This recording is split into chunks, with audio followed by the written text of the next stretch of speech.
ரவா லட்டு தான் செய்யலான்ட்டு இருக்கிறேங்க. இப்போ வந்துங்க ரவையை வந்து வறுத்து எடுத்துக்கலாம். அதுக்கு வந்துங்க அடுப்பில் வந்து கனமான வடச்சட்டி வச்சுருக்கணுங்க. 1 டேபிள் ஸ்பூன் அளவுக்கு நெய் ஊற்றிக்கலாங்க. அது வந்து ரவையை போட்டுக்கலாங்க. இந்த நெய்யிலே வந்து வறுவட்டங்காட்டி நல்லா வாசத்தோடு இருக்குது, நல்லா உதிரி உதிரி ஆயிரும்.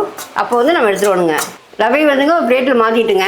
அடுத்து இந்த வடச்சட்டிலே வந்துங்க 1 டேபிள் ஸ்பூன் நெய் ஊற்றிக்கலாம். முந்திரியை வறுத்து எடுத்துக்கலாங்க. பாருங்கள், முந்திரி வந்து பொன்னிறமாக வந்துருச்சு, எடுத்துடலாம். இந்த நெய்லியே வந்துங்க தேங்காயை போட்டு வறுத்து எடுத்துக்கலாங்க. வறுத்த ரவையை வந்துங்க நம்ம மிக்ஸி ஜாரில் போட்டுங்க நல்லா பொடி பண்ணி எடுத்துக்கலாங்க. பாருங்கள், ரவை வந்து நைஸாக வந்து அரைச்சி எடுத்துக்கணுங்க. சர்க்கரையை வந்து நைஸாக அரைச்சி எடுத்துக்கணுங்க. இதையும் வந்து கொட்டிடலாங்க அந்த ரவை கூடையே. இது கூட வந்து முந்திரியும் போட்டுக்கலாங்க, வறுத்த முந்திரியை. அடுத்தது வந்துங்க வறுத்து வச்சு தேங்காய் போட்டுக்கலாம். கொஞ்சம் ஏலக்காய்த்தூள் போட்டுக்கலாங்க.